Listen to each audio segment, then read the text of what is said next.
started. Thank you everyone for joining us. I'm Susan Demas, the executive editor of Lincoln Square, and joining me again is Jennifer Schulze. She is a longtime Chicago journalist, broadcaster, and currently writes a very good Substack Thank that you you. should definitely subscribe to. Can you tell people where they can find it? Sure. It's called Indistinct Chatter, and it's on Substack. I'm also on Blue Sky, Threads, and sometimes I post my columns on there. And you guys share my stuff on Lincoln Square, which is fantastic. And so you can find me there too. Wonderful. So we have a lot to talk about when it comes to the media, mainstream media, social media, everything. And it's been a little while since we've chatted, so we'll see how much we're able to get through today. Never enough time, Susan. Never I enough. know. Um, you flagged a story that I know Margaret Sullivan, who is a great media critic currently for The Guardian, she wrote about this New York Times story on Zoran Mandami and his college application and um, the sourcing on it, the timing of it, and just the New York Times' overall coverage of him. Mandami obviously a couple weeks ago uh, had a surprise victory against former New York Mayor Andrew Cuomo, who was considered the odds-on favorite. Obviously, had all the name recognition, money, but Mandami, who is a New York assemblyman, ran an upstart campaign. He is a democratic socialist and talked a lot about affordability, really connected with younger voters, with people who don't usually turn out in a Democratic mayoral primary in the middle of Hmm. the summer. Hmm. And he is the favorite Hmm. to win in the fall, although the current mayor is running as an independent, Mayor Adams, who has his string of corruption scandals, as did Cuomo. And the New York Times, I would say, certainly does not seem to be a fan of Mandami. What is your take on all of this? Well, it starts with the endorsement, non endorsement. Remember, a few months ago, the New York Times editorial board very publicly and for everyone to hear said, we will not be making endorsements in local elections. And then leading up to the primary in this case, they did. Uh, Mhm. I mean, they more or less did, right? They came out very strongly against Mandami, Right. and so right then it was like, what could be going on here? This is questionable, right? This something's not right here. So they definitely had a point of view. And that's what editorial pages are for. So Right. okay, okay. But the subsequent coverage of Mendami, instead of leaning into his policies, his remarkable win, his really engaging personality, and just what a creative campaign he won. Jeff Jarvis has a really good look at all of the negative coverage that this New York Times has done so far, and it is extensive. Mhm. And then comes this New York Times story about his college application from a long, long time ago, and Mhm. everything about it was wrong. The framing, instead of guy with complicated racial background tries to navigate, college application forms, Right. they Because he made did it live as in Africa. He was born there. right. But he obviously has a mixed heritage background that isn't always, captured in one box or another. No, most certainly not. But the framing and the headline, it was as if he had done something wrong. Mhm. It was I don't know if I wanna go as far to call it a hit piece, but it was a choice to use a freelance reporter who specializes in health to write this story, to use the headline that they did, but the sourcing is the most mind-boggling thing of all. A guy that leans pretty heavily white nationalist, white supremacist, has a blog that will make your hair light on fire. And he goes under a pseudonym. He doesn't And they even let put it under his everyone own knows, name. right? Everyone knows who he is. He's Right. been unveiled or whatever, and he's not really hiding. Mhm. Um, but they never name him. They misidentify him as an academic. He's not. He may be a failed graduate student, Mm. but academic. I think for most of us implies that you're a teaching professional or an educator of some sort. A Not, researcher, but they somebody formally employed by a yes, yes, university. yes. And so they use this person's post about a hack of Columbia's uh, application materials. It is so bad.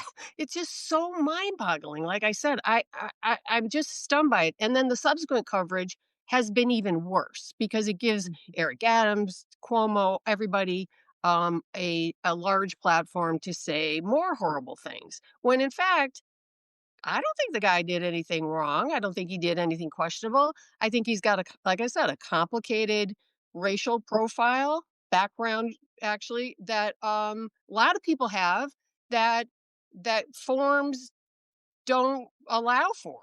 Mhm. That was Yeah, it. it's pretty interesting because, on one hand, the New York Times, which, still sets the agenda for a lot of mainstream media, what gets printed in the New York Times often becomes churn for the cable news, operations out there. So, they are still influential, even though, Oh yeah, we know the issues with media these days. yeah. Um, and so they made the decision last year when there was the hack of the Trump campaign that, officials think came from Iran, but they made the decision not to use materials from that hack, which is in contrast, of course, to the 2016 campaign where Clinton's hacked emails were everyday coverage. Politico had, a runner, here's the latest. Mhm, But this was considered to be out of bounds, which, you can make an argument for. Okay, we've learned our lesson.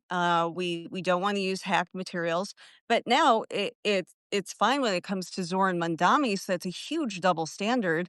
And, the sourcing, coming from someone who's pretty, publicly known mhm, in racist circles, mhm, is questionable and should be disclosed.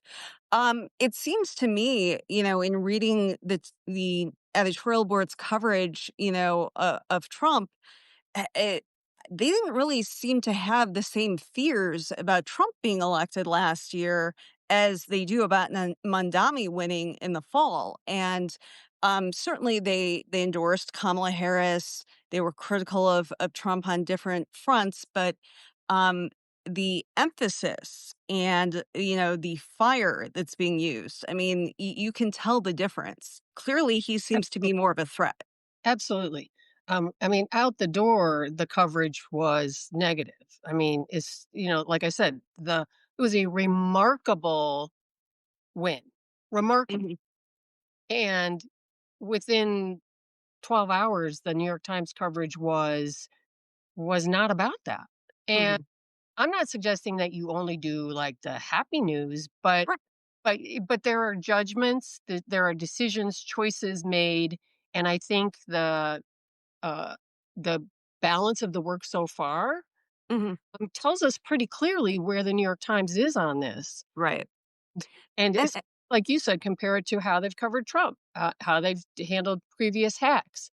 Something is not quite right. They are telling us exactly how they feel. They're going to find everything they can. Honestly, I feel like it's like Fox News would cover Mondani. I'm not sure I can see a whole lot of difference. And it's, perfectly fair for news organizations to do critical stories of candidates, especially of front runners, because, there are limited resources and holding people accountable is absolutely the job, Yes. and so stories that I've seen that dig into his background, some of his past comments, concerns about anti-Semitism, that is all fair game. Yes, it is. But, this piece with the source is starting with the sourcing, is very problematic and seems to highlight to me the need for the New York Times to bring back their public editor. Absolutely. And notably, Margaret Sullivan used to Mhm, be their public editor mhm, and had quite a bit of criticism.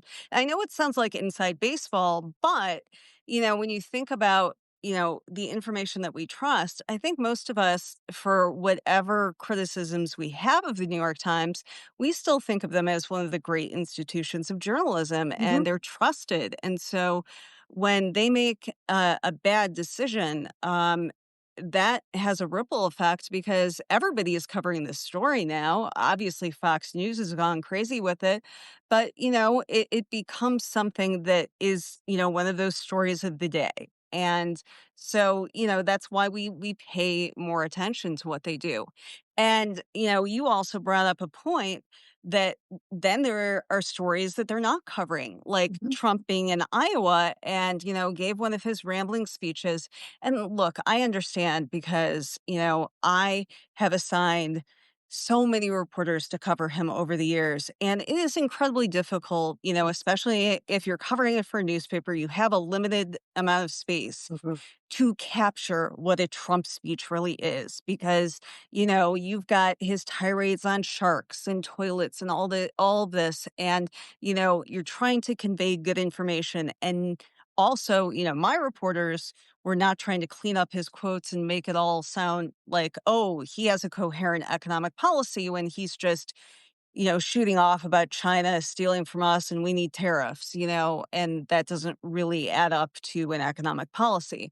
That said, when Trump uses the term Shylock to describe bankers, which is the biggest anti Semitic dog whistle out there. I mean, the idea that nobody knows what this means, we all know what it means. Even if you didn't read The Merchant of Venice, you're aware. And that made it nowhere in the New York Times's coverage. It was not a major story that I could really see. It was very overshadowed by the coverage of, this resounding Trump victory on the bill that we're not going to tell you what's really in the bill, but it's a huge win for the president. Good for him.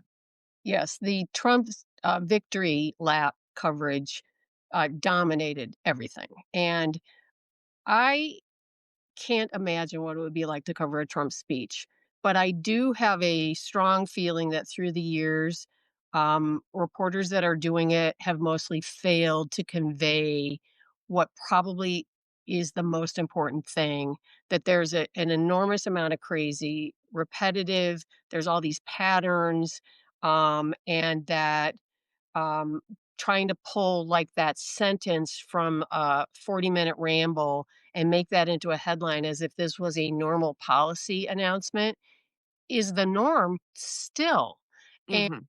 that is not what is happening there. And I always say to people, and I'm sure you agree, watch one of these and then tell me if you think the news coverage ever really conveys what you just saw, Right. because it does not. But leave Yeah, it. absolutely. And to be honest, when people say, oh, why did the media miss, that Trump was going to win in 2016? Why did a lot of folks think that Kamala Harris would pull it out? It's because those of us who do have to sit through the speeches and know what he sounds like, it's not bias. It's how can this guy get elected? And, for us not to convey that to our audiences, that's on us.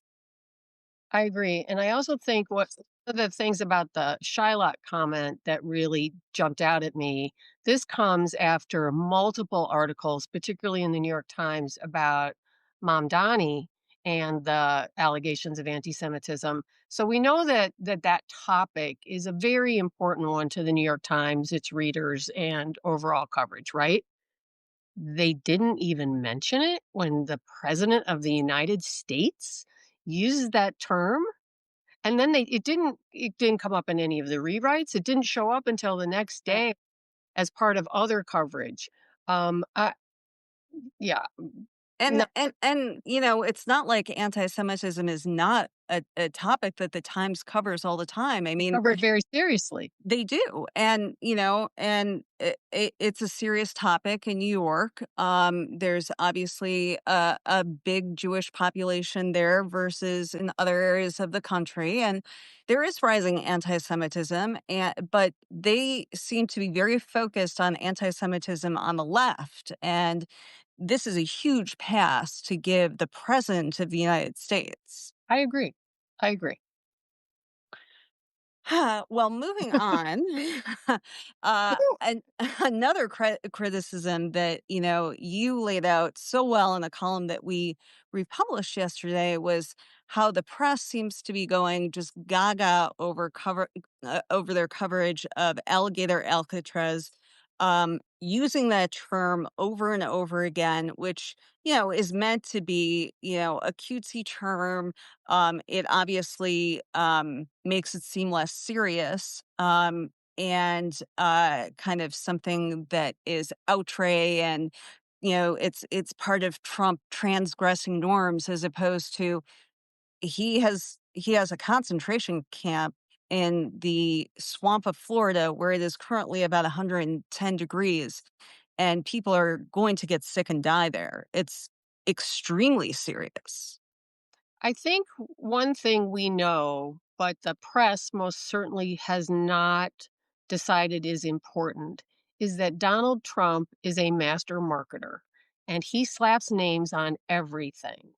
And going along with that in almost every case, in fact, I'm going to have to think long and hard if there's a case where it's not misleading people. In this case, it's not just misleading people, it's it's not correct. And it's making it seem like a game. But but the press doesn't, and none of us do, have to use his words. We do not have to call this alligator Alcatraz. The press could say Evergreen's detention center. I mean, there's lots of other ways to describe what it is. But it was almost, I thought, the press and the headlines particularly were almost giddy at the Mhm. fact that they had this alliteration, this image of alligators, this image of Alcatraz that they could put splash across headlines and talk about. I mean, people almost seem to be enjoying Right. saying it, writing it, and I just want to vomit. It Yeah. is so vile and it is so undermining of what is actually happening. And for once, for Pete's sake, you do not have to do his marketing for him. You do not have to write things that include his talking points without context or background or actually labeling a thing what that thing is. I mean, Right. journalism is supposed to be about facts. It's not supposed to be about amplifying the president of the United States' latest marketing And whim. propaganda. Yeah, it's total propaganda. Right. And half the country is out there thinking, "Well, it can't be that serious. Oh, alligator Alcatraz." They have funny Yeah, shirts, so it's fine. yes, it's an American concentration camp. People will die there. Yes. Things should not exist, and we should call it what it is, and we should stop playing his marketing game. So, Right. getting a little aggravated. Well, in journalism, yes, it is our job to present the facts, but it I do not believe that we need to lose our humanity in doing that. And I am very concerned because if you continue to report on an immigrant concentration camp in terms of who's won the morning, you have lost your humanity. And this Like, is not a game. If, election coverage, and I have covered politics, for most of my journalism career for a couple decades. And, I have done the coverage of polls and who's up and who's down. And, you know, I'm not a huge fan of that because that doesn't really convey the stakes to people. That's covering things to sports. But we have entered a whole other level when you are covering extremely serious policies like what's in the budget bill that Trump just signed. that will kick millions of people off of healthcare, and that creates a national police force, and that gives Trump's executive orders, the power of law right off the bat with no checks and balances. To cover that is just, oh, he won. I mean, I've covered so many presidential administrations. When Obamacare passed, the Affordable Care Act, that was not, "Oh, huge victory for Obama. Oh, well, we'll take Right. the victory lap, champ." It was, "Oh, no, you're gonna lose your private health insurance. How much they're gonna lose the midterms. How much of a cost is this?" Pyrrhic victory, instead of, "Oh, the king got what he wanted. Yay on him." Mhm. And, "Oh, he wants the most horrible conditions in the world for people who may have not done anything wrong. But wow, he's really funny that he came up with the alligator Alcatraz. So let's give him a pat on the back." Yeah. There's no justification for that. There No, really isn't. no. And to me, it's part of the overall problem that we've had with the media that does not really see its role in keeping this administration accountable. It's keeping their access. I think too that Trump is so completely propaganda. Everything he does is about propaganda and furthering his goals in a unprecedented way, but the press has become a part of that apparatus, willingly or not. And I think the overwhelming use and continued use, I want to point out, of Alcatraz tells me that either the press has given up and is just going along for the ride, or hasn't figured it out yet. Both are bad, right? But you Right, can make other choices, and there will be a next time. What's the next thing that he's going to slap a snappy name on that will either mislead or just you confuse Americans about what's really going on because look, it's being marketed like, cereal.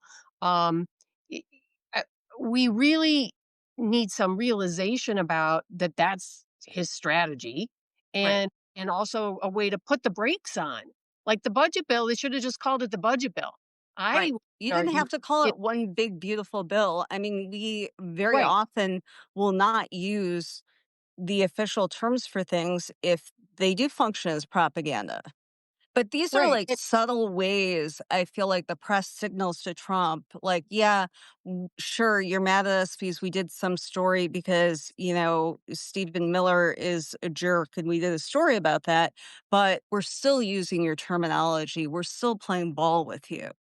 Really, so it's keeping the access open and not going quite far enough, and certainly not consistently, right? That one of the arguments or the complaints I have about coverage is that it's not sustained. You know, that when something happens with Trump, and I think this is intentional on both sides, we're on to the next day. Yes, absolutely. Um, I'm sure that you used to use Twitter all the time. I was never really a big social media person until I started using it, and it's just been the way that journalists communicate. And a lot of journalists have migrated to Blue Sky in particular, but all the major news organizations, pretty much all of your major reporters still rely on Twitter, which is now X, owned by Elon Musk, Hmm. who, of course, used to be part of the Trump administration Hmm. and is responsible for the Doge effort, Hmm. dismantling government. They Hmm. got a huge win from the Supreme Court yesterday and allowing these mass layoffs that are now going to be coming in the government more so than ever. Hmm. But there has been no shortage of criticism about what the site has become. Their algorithm is, it's not just a matter of like, oh, you're going to get Republican content. I mean, it's these, far right, blatantly white supremacist influencer accounts that, are dominating your feed. And, that is a clear goal that Musk has. His baby now is Grok, his AI, chatbot. And apparently he was so disturbed by Grok, using traditional facts and information, that he's reprogrammed it a bunch of times. This current iteration basically sounds like AI Goebbels. I mean, it is just spitting out the most disgusting Mhm, anti-Semitism you mhm, can imagine. And mhm, like, if you look at these tweets, like it is proposing a final solution. mhm. And this is something that is going into the, ecosystem. You can't get rid of it. And so, do you see a point where journalists will finally say enough is enough? We don't want to endorse this. We don't want to be a part of this. Why hasn't that happened already? The short answer is no, because it should have happened a long time ago. I mean, yes, the stuff this week, particularly the anti-Semitic stuff that's burbling out of Grok, is so wildly offensive. Ugh. Um, but the site's been like that for a long time, and you know, no, I do not understand it. Except the possibility that and it's like a self-fulfilling prophecy, right? It's you're there, everybody's there, so everybody has to be there, right? And unless Right. like a wholesale migration someplace else, it's just gonna stay there. I can't Yeah. leave because everybody's there. And it Right. what complicates it, it is now the official arm of the Trump administration.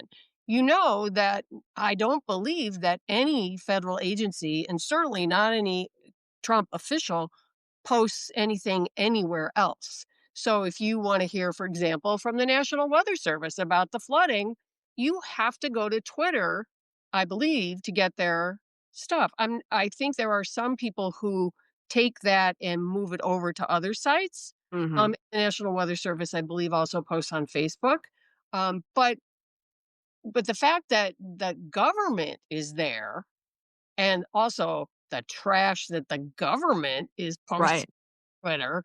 I mean, the use of these official government handles to put out just absolutely disgusting content is also a whole nother reason that you probably don't want to be a part of it. But I'm guessing if you're covering the Defense Department and that's where the Department of Defense is sharing its information, especially because it's banned so many reporters or limited their access, maybe you don't have an option. Do you need to be there also posting on it, or can you Right. look at it? I look at it. I still have my account. Right. I look at it as particularly I'm very interested in the National Weather Service. So from a personal and from a journalistic standpoint, I know that that's where they are and that's where they're posting their information. So I still keep my Twitter account so I can access that. But it's a hot mess, Susan, a hot mess. It's a sewer. It is, and, I think I had 25,000 followers back in the day when it used to mean something. I had a verified account, because journalists, were Mhm. considered to be valuable in the pre-Elon Yeah, days of providing good information, yeah, and lost the blue check, certainly was not gonna pay Elon to get it back. And I made the decision last year that I wasn't just going to let it go and peruse or, you know, deactivate. I blew the whole thing up. It was incredibly liberating. I had a lot of my colleagues be like, "How can you do that? You have so much influence and, don't you want to build your brand?" And, I've never really been into brands. I agree. I really find that to be,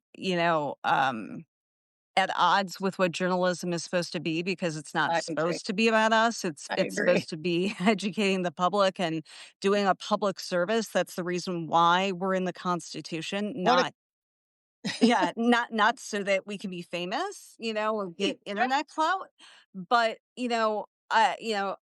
I I now do very limited posting, on Blue Sky. I do keep up with networks, but the amount of time that I have in my life now by not posting on social media and not having people, fight with me and all these Nazi accounts swarming, or people making bad faith arguments or making, offensive comments about my children. I can't tell you how much better my life is. And I understand that not everybody has that option, but I feel like with Twitter, with X, it was the last straw for me, and I really don't wanna participate in that, but, I know there are a lot of incentives, especially for young journalists out there. This was something that we talked about the last time that, Mhm, a lot of journalists are really seeking to be social media stars. mhm, Yeah, obviously, we all know that, the industry is not known for its high pay, and so if you can parlay your career starting out at Politico and then get a contract with CNN, mhm. that's gonna make a huge difference, and That's the a way big to deal. get noticed is on social media, but Mhm, that oftentimes, the look at me journalism, I think is, what the phrase you used, which was mhm, just so picture, mhm. perfect. That gets in the way to me of doing what the real work is supposed to be, and it's really sad for me to watch. I agree. I hope that we're gonna come out of this Trump term and, survive it all. But one of the casualties of Trump, and I mean other things too, is what's happened to journalism. And I I don't know that there's solutions right now. I mean, the way that AI is limiting search and giving media less access to audiences, again, for Pete's sake, don't scroll past the AI answer and go to a Mhm. credible source and click on Yes. the information you are looking for on Google, please. But yeah, the look at me journalism, that's not going anywhere during Trump. I mean, we have the look at me president, right? So Right. um, I think that we are in this for a while, and where journalism comes out in the end. I mean, look at what uh, CBS could be a shell of itself in just the next couple of months with this new ownership. I mean, Right, with it is Paramount's deal things with are Skydance. falling down and changing, and new things are happening, like what we're doing, and that's fantastic. But we are definitely in all kinds of churn, not just with journalism, but frankly everything. And oh boy, I'm very nervous about where all of this winds up. Right. I've spent a lot of time working in local newsrooms and state journalism, and for a while, I ran a state publication, in Michigan, and I really thought that we did wonderful work. It was kind of my naive hope when I started that up that, we could get away from those dynamics of Washington where it's the look at me journalism and we can just, concentrate on policy and really dig in, and cover things that frankly, a lot of local newspapers and TV stations just don't have the resources to do. Mhm, And we did, but there was still that culture of, that like it's more important, what you're posting on social media from your perspective than the actual stories that you're writing. And it's more important to try and get on the local TV stations and, the public affairs program. And in Michigan, it's off the record. That's what they call it. And, I understand the need to further your career.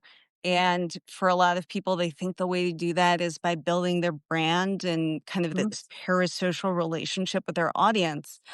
But that takes a lot of energy away from the real basics of journalism, like getting your facts right. And I don't think it's a coincidence that there is a problem with just accuracy and clarity of writing these days. That frankly, when I was started out as an editor a couple decades ago, I did not have that problem. with writers. And so, we're losing some of those fundamentals as we're embracing this surface level approach to journalism, which is, really damaging. I have a lot of friends who run newsrooms and news organizations. And one of the things that they have said now for many years is that A, not that many people are going into journalism. And B, a lot of the people that are not in it necessarily for the right reason. So that Mm. they are in it for the attention. Um, and not everybody, but enough, right? But Right. that there's also just an unwillingness to put in the time to learn the craft. Hmm.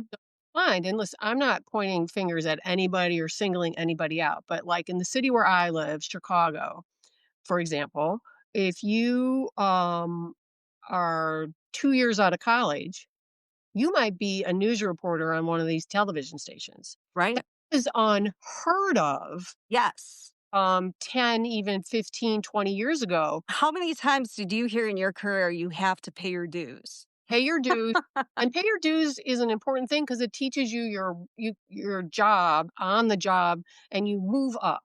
And so those of us who started in the middle of freaking nowhere like I did and work your way up, there's a reason for that, and you're building your skills along the way. You're doing other things too. You're getting to know different parts of the country, I hope, and whatever. Hmm. But parachuting in is, I think, a very common thing now. And a lot of folks just don't have the real life experience, the professional experience to do the job, frankly, that we need them to be doing, to be good writers, to be good reporters, to be super curious, to not fall for presidential propaganda. I mean, Hmm. so I think, that whole thing is just another part of the problem that we have with journalism. And I don't know how we fix that. Yeah. I used to teach here at Columbia College in the journalism department. The journalism department's gone. It's Right. gone. They don't even have it anymore. Now it's a minor and it's, got a handful of people. And what they have instead is a program to teach people how to be basically, I mean, it's a great school. So I'm not being critical of it at all. It's meeting the need, and what students want. But they're teaching people how to be online communicators. Mhm. And it's a different emphasis. That's part of the problem. How do we get back to where journalism is interesting to people for journalism's sake, and people want to do that job, and are not driven by the look at me, I need to be on TikTok. And look, I journalists, they should be on TikTok. That's where the audience is. Go for Right. it. But Especially younger, a yeah, yeah. younger audience who But just but but does you not care about skill. picking up a newspaper. Yeah, yeah. We can't lose sight of learning the craft and being good at the craft and understanding the work. How is this job supposed to be done? How do you tell a story? Work on your writing skills, all of that. It isn't just about whether you look good on camera, although certainly that helps. Absolutely. And, one thing, as you touched on, that I am encouraged by is there has been a rise of independent media. Hmm. Obviously, a company like Lincoln Square, where, Hmm. we have multiple journalists, but then, so many newsletters just, from folks like yourself that Hmm. you're offering up your work and there's actually a market for that because people aren't finding it anywhere else. And I'm seeing more and more people who are really interested in journalism, in writing, who are going that route. They're not looking to get a job at the Boston Herald or with their Hmm. local affiliate in Detroit. If they really want to do that kind of accountability journalism and, concentrate on writing instead of just getting something out so fast that will be forgotten the next day, they see that what you might do on an independent website or on Substack is a good way to do that. And Hmm. I'm hopeful that this will grow, but none of us know what's happening. And of course, we now have recession fears, Right, on the right. horizon. Oh, all good. um, it's the age-old question of, how are you able to put out the news and make sure that you can pay your bills at the same time? I do So worry a little bit about newsletter fatigue, and, mhm, and as somebody who has one, I have a concern about newsletter fatigue.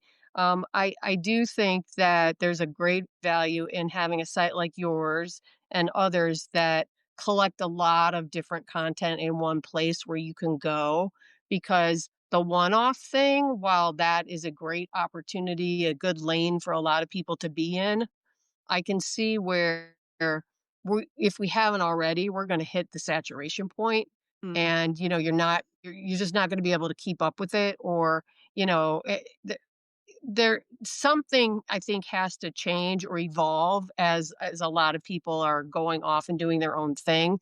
I do think we have to sort of get back to the model of a lot of people doing their own thing together, yeah, like at Lincoln Square, because there's almost too much content out there, and so as a result, you're going to miss stuff, and you might miss important stuff. I mean, that harkens back to the old model of the TV newscast: news, weather, sports, all in one place. Boom, you're right. done. Half hour, you know what's going on in your community, Hmm. and you're There's good to something to be said go. about Susan. Something to be said about it. I don't There know. Maybe is. we get back to that. Absolutely, you know, and I think maybe by rebuilding some trust with independent journalism that is not beholden to corporate shareholders or, doesn't care about currying favor with Trump, maybe that's the way to do it because, you have to have the buy-in of your community. If they're Yeah. not gonna watch you, if they're not gonna read you, Right. it doesn't matter, and when what we've seen is cable news numbers have been way down since the election. Substack numbers have been way up. And so Mm-hmm. maybe there's some good that can come out of all of this. Yes. But in the meantime, I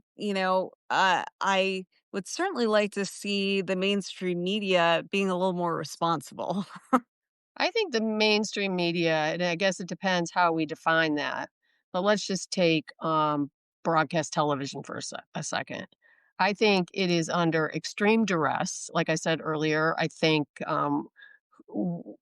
that we should all be very, very worried about what's going to happen to CBS, one of the great journalism institutions in modern America, um, and if not the world, right?